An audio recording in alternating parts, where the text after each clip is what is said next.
dengan Helois agar dapat meredam amarah paman Helois. Akan tetapi Helois menolak karena tidak ingin Abelard terganggu konsentrasinya pada filsafat. Sementara itu paman Helois yang masih marah besar suatu malam membayar pelayan Abelard untuk mengkastrasi penis Abelard. Abelard putus asa dan merasa berdosa sehingga memutuskan untuk hidup di dalam biara. Ia pun meminta Helois untuk hidup sebagai suster. Tidak lama kemudian Abelard menulis di dalam Historia Calamitatum. Kalau ada mahasiswa filsafat di sini, menarik sekali karyanya itu, yang kemudian menjadi terkenal karya tersebut. Buku ini semacam pengakuan Abelard, rasa bersalah dan menyalahkan kisah cinta dirinya dan Helois sebagai kejatuhan dirinya dan menjauhkannya dari Tuhan. Nah, yang saya temukan adalah kebanyakan dari sosok perempuan ini sangat kuat karakternya, ya, termasuk juga Helois. Apakah Helois berdiam diri? Tentu tidak. Helois menulis dengan tanda protes dengan kata-kata pedas yang dikenang sepanjang masa. Tuhan tahu bahwa saya tidak pernah meminta apapun darimu kecuali dirimu sendiri. Nama tempelan istri mungkin lebih terhormat dan mengikat. Tapi lebih manis buat saya nama kekasih gelap, selingkuhan atau pelacur. Dan tentu pada abad pertengahan ya, yang kalau dikit-dikit dianggap menentang Tuhan dibunuh, dikit-dikit menentang dibunuh, ya, ini suatu tindakan yang sangat berani dari Helois, dan juga dari surat-surat ini juga kemudian Abelard yang dianggap sebagai filsuf besar dianggap tidak sebanding dengan keberaniannya Helois. Nah, di antara hubungan antara Abelard dan Helois ini kita memahami apa yang kita pahami? Kita memahami bahwa ada pertarungan kebebasan ekspresi rasa cinta manusia dengan tradisi-tradisi yang mengekang. Tradisi-tradisi mengekang bukan saja diproduksi oleh agama dan budaya tradisional, juga menjadi semacam obsesi. Ya. Dan kita juga melihat bahwa di zaman abad pencerahan juga ada obsesi pengekangan terhadap seksualitas. Nah, tadi kalau kita udah masuk pada abad Yunani, lalu kita masuk pada abad pertengahan, persoalan seksualitas ini, kita masuk pada abad pencerahan, yang di dalam abad pencerahan ini yang kita tahu adalah abad yang menekankan rasionalitas. Tapi abad pencerahan ini sebetulnya sangat mengecewakan kalau saya melihat bahan-bahan literatur ya dari zaman-zaman yang lainnya dalam persoalan seks ya, karena sangat rasional pendekatannya dan sangat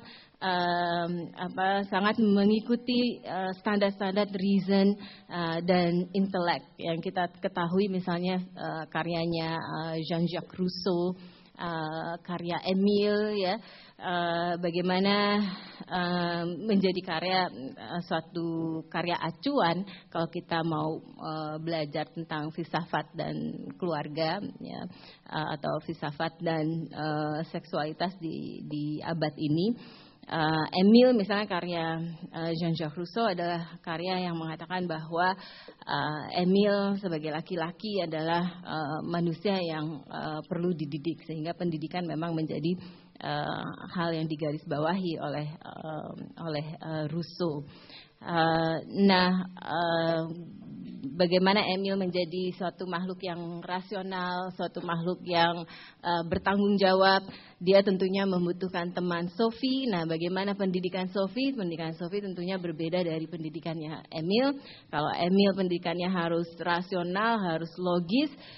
Sophie tentunya pendidikannya harus lebih banyak yang seni, lebih banyak yang menyentuh perasaan, sehingga dia menjadi sensitif dan ujung-ujungnya pokoknya dia bisa menyenangkan suaminya.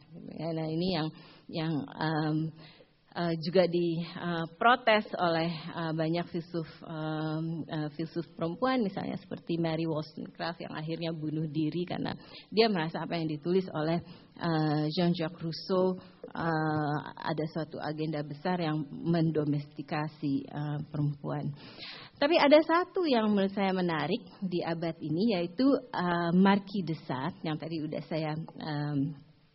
saya ceritakan sedikit ya. Dia menulis karya berjudul Philosophy in the Bedroom. Ya. Udah ada yang pernah baca Philosophy in the Bedroom? Udah. Wah, itu bagus banget. Ini gara-gara saya nulis ini lama karena keasikan baca Philosophy in the Bedroom. Karya fiksi yang kontroversial dan yang tadi seperti saya katakan sangat apa adanya, sangat vulgar ya, dan berbeda sekali dengan cara para filsuf menulis. Salah satu contohnya misalnya ya, jadi dia memang Philosophy in the Bedroom ini dia katakan dia dedikasikan kepada mereka yang memiliki jiwa bebas atau to libertines. Ya.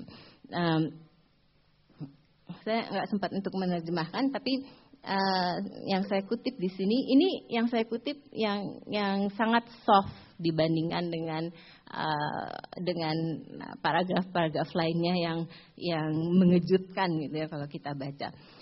Voluptuaries of all ages, of every sex, it is to you only that I offer this work. Nourish yourselves upon its principles. They favor your passions, and these passions, whereof coldly insipid moralists put you in fear, are not but the means nature employs to bring man to the ends she prescribes to him. Hearkens only to these delicious promptings, for no voice save that of the passions can conduct you to happiness. Lewd woman, ya, perempuan yang bebas gitu ya. Let the voluptuous Saint Ange be your model. After her example, be heedless of all that contradicts pleasure's divine laws, by which all her life she was enchained. You, young maidens, bagi Anda yang belum menikah, too long constrained by a fanciful virtue's absurd and dangerous bonds, and by those of a disgusting religion, imitate the fiery Eugenie.